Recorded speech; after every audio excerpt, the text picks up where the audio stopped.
नमस्कार, ऑप्टिक्स के lecture number 28 में आपका स्वागत है। हम ऑलरेडी लेक्चर 27 में पोलराइजेशन को पढ़ चुके हैं। अगर आपने वो लेक्चर नहीं देखा तो पहले उसको देखिए। आज हम पढ़ेंगे कि मेथड्स ऑफ पोलराइजेशन में पहला method of polarization by reflection. Reflection के माध्यम से हम कैसे एक अनपोलराइज्ड लाइट को पोलराइज्ड लाइट में कन्वर्ट कर सकते हैं, ये आज का हमारा टॉपिक है। तो आगे बढ़ने से पहले हम एक बार अनपोलराइज्ड लाइट को रिप्रेजेंट करने का एक और तरीका देख लेते हैं कि किस तरीके से हम उसको रिप्रेजेंट करते हैं। फॉर एग्जाम्पल, अगर आपकी ये एक लाइट रे है, ठीक है, ये डायरेक्शन ऑफ प्रोपोगेशन है। अब इसके परपेंडिकुलर अगर इलेक्ट्रिक फील्ड, पहली बात तो आपको ये ध्यान रखना है कि अब हम सिर्फ इलेक्ट्रिक फील्ड कंपोनेंट की बात करेंगे, मैग्नेटिक फील्ड की बात नहीं करेंगे, because it is much smaller than electric field component. यहां पर अगर मान लीजिए इलेक्ट्रिक फील्ड इस डायरेक्शन में ऑसिलेट कर रहा है तो हम इसको इस तरीके से शो करेंगे। क्लियर है? इलेक्ट्रिक फील्ड हमेशा डायरेक्शन ऑफ प्रोपोगेशन के परपेंडिकुलर होगा। अगर ऐसा होता कि आपका इलेक्ट्रिक फील्ड इस डायरेक्शन में ऑसिलेट करता तो we would have represented it by a dot. इस डॉट का मतलब है इलेक्ट्रिक फील्ड बोर्ड के प्लेन के परपेंडिकुलर ऑसिलेट कर रहा है। क्लियर है? ये दोनों रिप्रेजेंटेशन हुए। ये वाला रिप्रेजेंटेशन तो ऐसे ऑसिलेशन का हुआ और ये वाला ऐसे ऑसिलेशन का हुआ।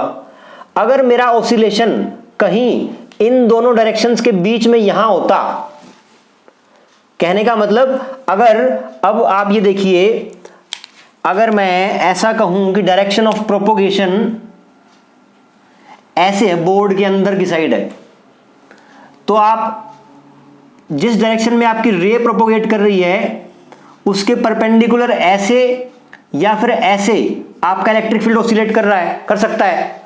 हमने यहां पर दोनों दिखाए हैं। अगर ऑसिलेशन ऐसे, आपका वेव ऐसे जा रही है तो ऑसिलेशन ऐसे भी हो सकता है और ऐसे भी हो सकता है। क्या अगर डायरेक्शन ऑफ प्रोपोगेशन ऐसे है तो इलेक्ट्रिक फील्ड ऐसे ऑसिलेट नहीं कर सकता? अगर ये अंदर की तरफ डायरेक्शन ऑफ प्रोपोगेशन है तो इलेक्ट्रिक फील्ड ऐसे भी ऑसिलेट कर सकता है, ऐसे भी ऑसिलेट करता है और ऐसे भी ऑसिलेट कर सकता है, किसी तरीके से भी ऑसिलेट कर सकता है। अगर मान लीजिए वो ऐसे ऑसिलेट कर रहा होता, ये डायरेक्शन ऑफ प्रोपोगेशन है और ऐसे ऑसिलेट कर रहा होता, तो हम इस इलेक्ट्रिक फील्ड के ऑसिलेशन को वी कैन राइट दो कंपोनेंट्स में इसको ब्रेक कर सकते हैं। पहला, इस इलेक्ट्रिक फील्ड का एक कंपोनेंट ऐसे होगा और दूसरा कंपोनेंट ऐसे होगा।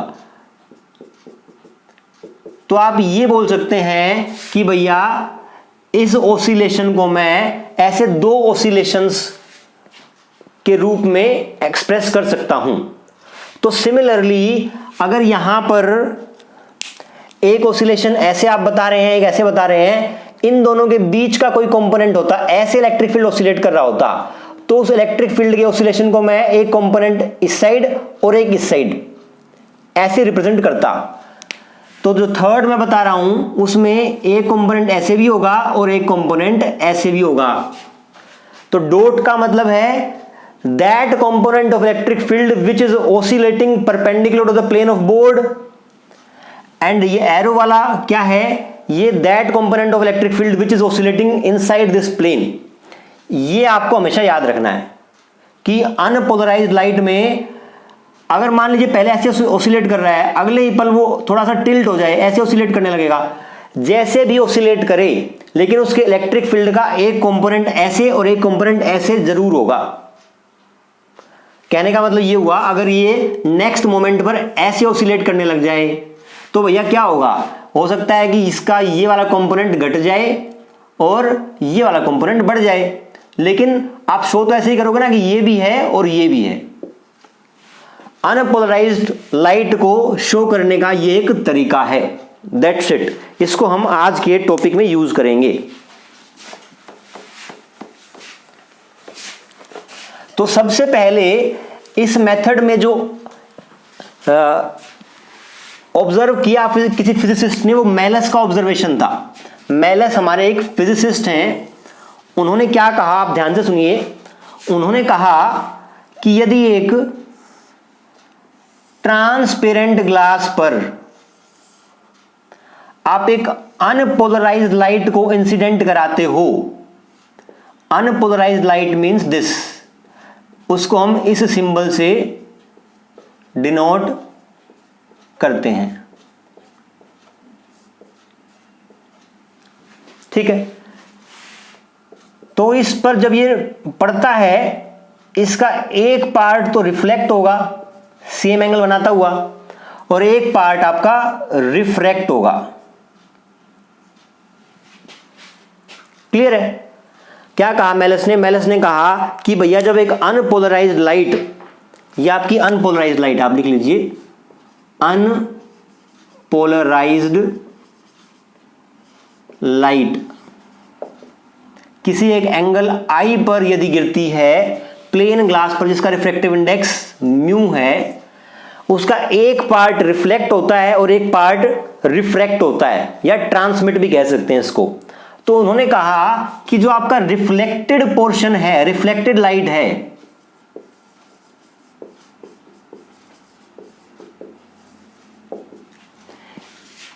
ये किस चीज पे डिपेंड, रिफ्लेक्टेड लाइट आपकी पार्शियली पोलराइज्ड होती है।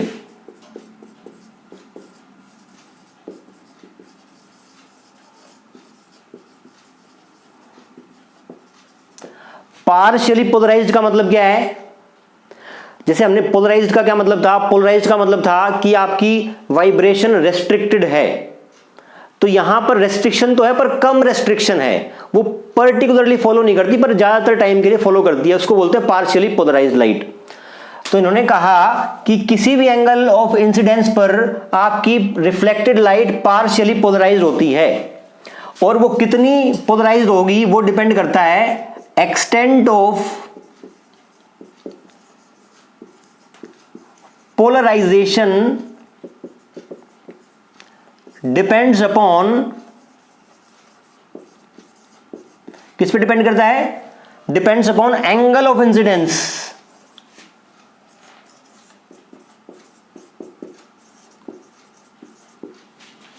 ठीक है, क्या कहा? जो लाइट रिफ्लेक्ट हुई वो पार्शियली पोलराइज होती है, और कितनी पोलराइज होगी वो डिपेंड करता है एंगल ऑफ इंसिडेंस पर। तो एक एंगल आपका ऐसा आता है, क्रिटिकल एंगल आईपी आप उसको बोल दीजिए, जिस पर वो लाइट कंप्लीटली पोलराइज्ड हो जाती है, और पोलराइजेशन की डायरेक्शन होती है perpendicular to the plane of incidence. एक ऐसे ऑसिलेट करता हुआ इलेक्ट्रिक फील्ड इस डायरेक्शन में निकल जाता है। जब तक वो कंप्लीटली पोलराइज नहीं था तब उसके ये वाले कंपोनेंट भी थे हल्के फुल्के, लेकिन अब जब वो कंप्लीटली पोलराइज्ड हो गया है एट एंगल आईपी, तो उस केस में वो कंप्लीटली पोलराइज हो जाएगा, कंप्लीटली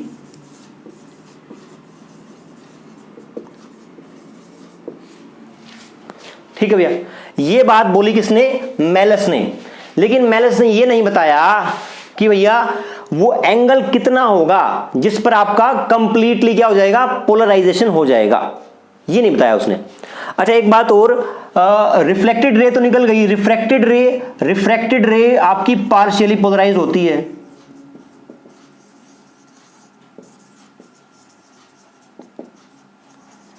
पार्शियली पोलराइज्ड का मतलब क्या है?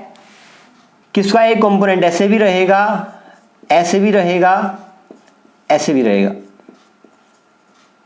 ठीक है। पार्शियली पोलराइज्ड है, वो हमेशा पार्शियली पोलराइज्ड रहेगी। इस पर्टिकुलर केस में वो कभी कंप्लीटली पोलराइज्ड नहीं होगी, लेकिन जो रिफ्लेक्टेड हुई है वो एक पर्टिकुलर एंगल पर कंप्लीटली पोलराइज्ड हो जाएगी। ये हमारा मेलस ने बताया, पर मेलस ने ये नहीं बताया कि वो एंगल ऑफ इंसिडेंस कितना हो। ये बात किसने बताई? ब्रीवेस्टर ने। तो ब्रीवेस्टर लॉ पढ़ते हैं अब, बहुत फेमस है ब्रीवेस्टर लॉ।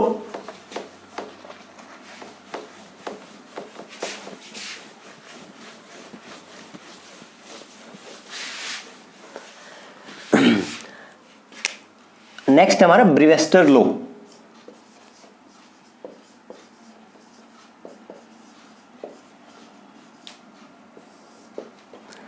मेलस ने ये तो बता दिया था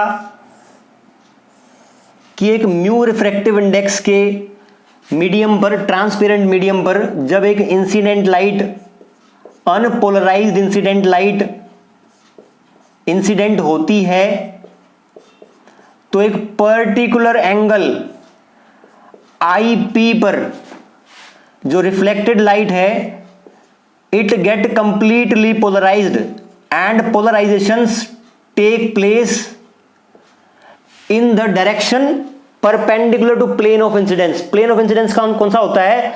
जिस प्लेन में आपका incident ray, reflected ray and normal, ये तीनों हो, उसको बोलते हैं प्लेन ऑफ इंसिडेंस। तो ये उसने बता दिया था। और एक पार्ट आपका रिफ्रैक्ट हो जाएगा, that will be partially polarised. ये सब बातें हमने ऑलरेडी मेलस ने बता दी थी। अब ब्रीवेस्टर ने बोला कि इस रिफ्रैक्टिव इंडेक्स म्यू और एंगल IP जिस पर कंप्लीट पोलराइजेशन होता है, इन दोनों में एक रिलेशन है। वो रिलेशन आपका क्या होता है? वो रिलेशन होता है mu is equals to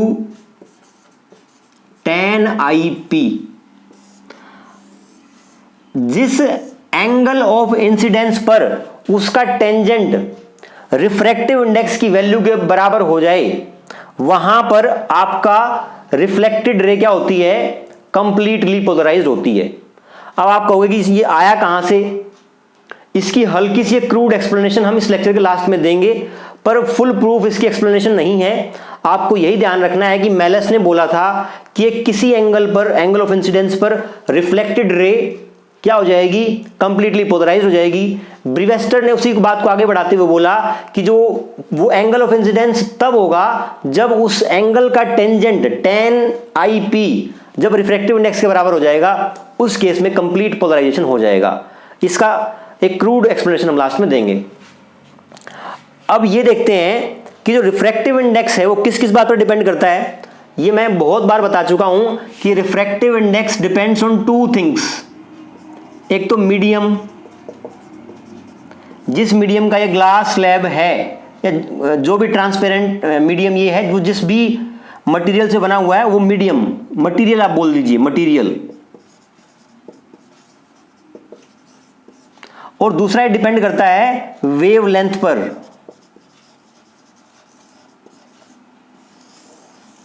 wavelength of light used. तो आप अगर एक ग्लास स्लैब लेंगे और वहां पर लाइट अलग अलग यूज करेंगे, एक बार ग्रीन एक बार रेड, तो दोनों केस में जो आपका एंगल है IP वो सेम नहीं रहेगा, because IP is equals to tan IP is equals to mu and mu is dependent on this material as well as wavelength. तो ये ग्रीन के लिए अलग होगा, रेड के लिए अलग होगा। ये बात क्लियर है? ठीक है भैया। तो ब्रीवेस्टर लॉ में आपको सिर्फ ये मैथमेटिकल एक्सप्रेशन याद रखनी है कि जो एंगल ऑफ इंसिडेंस है जिस पर कंप्लीट पोलराइजेशन होता है, उसका tangent is equals to refractive index. अब देखते हैं कि इस रिलेशन को यूज करके हम कुछ और बात डिराइव कर सकते हैं क्या किसी और कंक्लूजन पर पहुंच सकते हैं। देखते हैं एक बार। मान लीजिए ये एंगल आपका IP है और ये एंगल आपका एंगल ऑफ रिफ्रैक्शन R है। तो इस पॉइंट O पर मैं एक बार तो ये आपने क्या लगा लिया? ब्रीवेस्टर लॉ लगा लिया। अब मैं इस पर स्नेल्स लॉ अप्लाई करता हूं।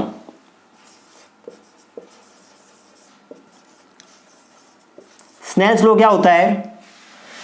Refractive index of this medium into sine of this angle, angle of incidence, refractive index of second medium into sine of angle of refraction, ये दोनों बराबर होते हैं। कहने का मतलब n1 या μ1 sine I equal to n2 sine R।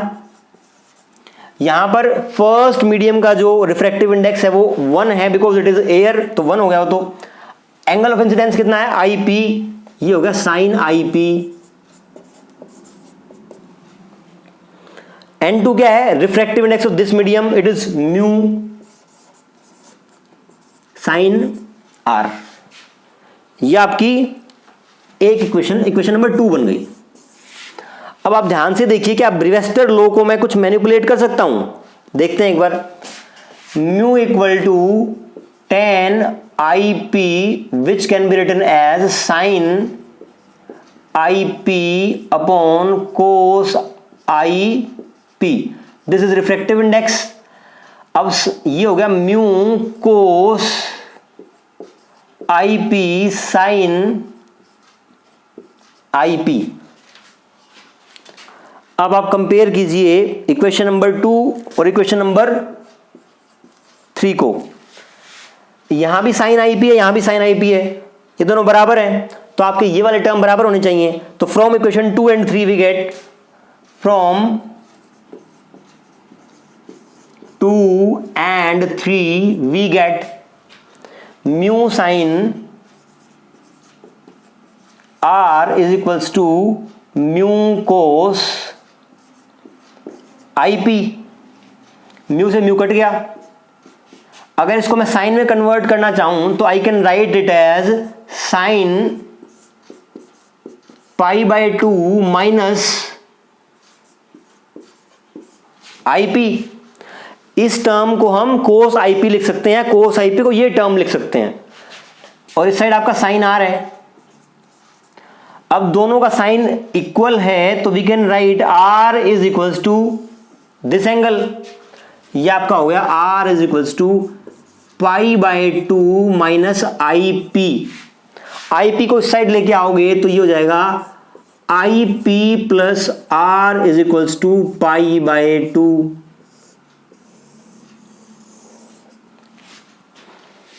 देखिए इसे कितना एक इंपॉर्टेंट सा और यूनिक सा रिजल्ट निकल के आया। इसका क्या मतलब है? इसका मतलब ये है कि जो आपका angle of incidence I P है और जो एंगल ऑफ आर है, आई पी और आर दोनों का जोड़ 90 डिग्री है। अब आप ध्यान से देखिए, अगर ये स्ट्रेट लाइन ऐसे खींच दी जाए तो यहां पर कंप्लीट एंगल 180 डिग्री होगा। आई पी और आर 90 है तो ये भी 90 होगा। तो इस बात का ये मतलब हुआ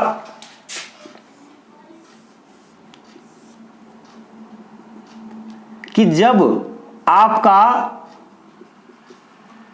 रिफ्लेक्टेड रे और रिफ्रैक्टेड रे के बीच का एंगल 90 डिग्री हो जाएगा, उस पर्टिकुलर केस में रिफ्लेक्टेड रे कंप्लीटली पोलराइज हो जाएगी in the direction of, in the perpendicular direction to the plane of incidence. Plane of incidence ये है तो इसके परपेंडिकुलर डायरेक्शन में वो ऑसिलेट करती हुई इलेक्ट्रिक फील्ड इस साइड निकल जाएगा। क्लियर है? तो ये आपका ब्रीवेस्टर लॉ ये है। तीनों आपको अलग अलग ध्यान रखना है। मेलस लॉ ने सिर्फ इतना बताया कि एंगल ऑफ कि एक पर्टिकुलर एंगल ऑफ इंसिडेंस पर reflected part of ray get completely polarised. अब वो एंगल कितना हो, उसका रिफ्रैक्टिव इंडेक्स के साथ क्या रिलेशन हो, ये आपका ब्रीवेस्टर लॉ ने बताया। This is Brewster law. अब ब्रीवेस्टर लॉ का ही एक कोरोलरी है ये, उससे ही हम ये कंक्लूड कर सकते हैं कि जब आपका एंगल ऑफ इंसिडेंस या कहें एंगल ऑफ रिफ्रैक्शन और एंगल ऑफ रिफ्लेक्शन दोनों का जोड़ आई पी प्लस आर, इन दोनों का जोड़ 90 डिग्री हो जाएगा, तब आपका reflected ray will be completely polarised. This is Brewster law and this is one corollary of Brewster law. अब हम ये समझने का प्रयास करते हैं कि ऐसा क्यों होता है कि आपकी एक एंगल पर, पर्टिकुलर एंगल पर कंप्लीट पोलराइजेशन होता है। इसकी बहुत एग्जैक्ट एक्सप्लेनेशन गिवन नहीं है आपके बीएससी लेवल पर, बट जो भी एक्सप्लेनेशन गिवन है मैं वो आपको बता देता हूं। इन्होंने बोला ये आपका ग्लास स्लैब है, जो रे इंसिडेंट हो रही है उसके दो कंपोनेंट है, एक ये और एक ये। ठीक है। अब जब मैं एंगल ऑफ इंसिडेंस चेंज करता हूं, पहले ये एंगल ऑफ इंसिडेंस था, थोड़ी देर बाद मैंने ये एंगल ऑफ इंसिडेंस चेंज कर दिया, तो यहां पर देखिए ये ऐसे ऑसिलेट करने लग जाएगा। जो ये वाला कंपोनेंट है आपका ऑसिलेशन का, ये देखिए हमेशा इस इंटरफेस के पैरेलल, यहां भी ऐसे ऑसिलेट कर रहा था और यहां भी ऐसे ऑसिलेट कर रहा था। कहने का मतलब जब मैं एंगल को वेरी कराता हूं तो ऐसे ऑसिलेट करते हुए इलेक्ट्रिक फील्ड पर कोई प्रभाव नहीं पड़ रहा, मतलब उसके व्यवहार में कोई बदलाव नहीं आ रहा। लेकिन होता क्या है कि जब आपका ये एंगल ऑफ इंसिडेंस चेंज होता है तो आप देखिए इस वाले ओरिएंटेशन में फर्क आता है। पहले ये ऐसे ऑसिलेट कर रहा था, फिर ये ऐसे ऑसिलेट कर रहा है, तो इसके रिस्पेक्ट में इस ऑसिलेशन के व्यवहार में अंतर आता है और परपेंडिकुलर वाले ऑसिलेशन के व्यवहार में कोई अंतर नहीं आता। तो होता क्या है कि एक पर्टिकुलर एंगल पर ये इस ऑसिलेशन को रिफ्लेक्ट नहीं करता। बात आप समझे कि नहीं समझे? यहां से जो रिफ्लेक्शन हो रहा है, ये वाला कंपोनेंट ऑसिलेशन का, उसमें कोई बदलाव नहीं हो रहा on changing angle of incidence, but angle of incidence change करने पर इस कंपोनेंट में की डायरेक्शन में फर्क पड़ रहा है। तो इसकी डायरेक्शन में जब फर्क पड़ रहा है तो ये जो इंटरफेस है वो एक पर्टिकुलर डायरेक्शन पे उसको ब्लॉक कर देता है फॉर रिफ्लेक्शन। जब आपका एंगल आईपी हो जाएगा तब वो इस वाले ऑसिलेशन को रिफ्लेक्शन वाले पार्ट में नहीं जाने देता। क्लियर है? इसलिए आपका इस साइड सिर्फ और सिर्फ ये वाला कंपोनेंट जाता है और आपकी लाइट कंप्लीटली पोलराइज हो जाती है। तो आज की क्लास में हमने 3 चीजें पढ़ी। मेलस ने क्या बताया, मेलस की ऑब्जर्वेशन, मेलस लॉ अलग है जो हम आगे की क्लासेस में पढ़ेंगे। तो मेलस की ऑब्जर्वेशन हमने पढ़ी, ब्रीवेस्टर लॉ पढ़ा, ब्रीवेस्टर लॉ से हम क्या और एक कोरोलरी निकाल सकते हैं, कंक्लूड कर सकते हैं, 3 चीज, और लास्ट चीज एक क्रूड सी एक्सप्लेनेशन हमने पढ़ी। आज के लेक्चर में इतना ही। नेक्स्ट लेक्चर में हम करेंगे polarization by refraction. Thank you very much.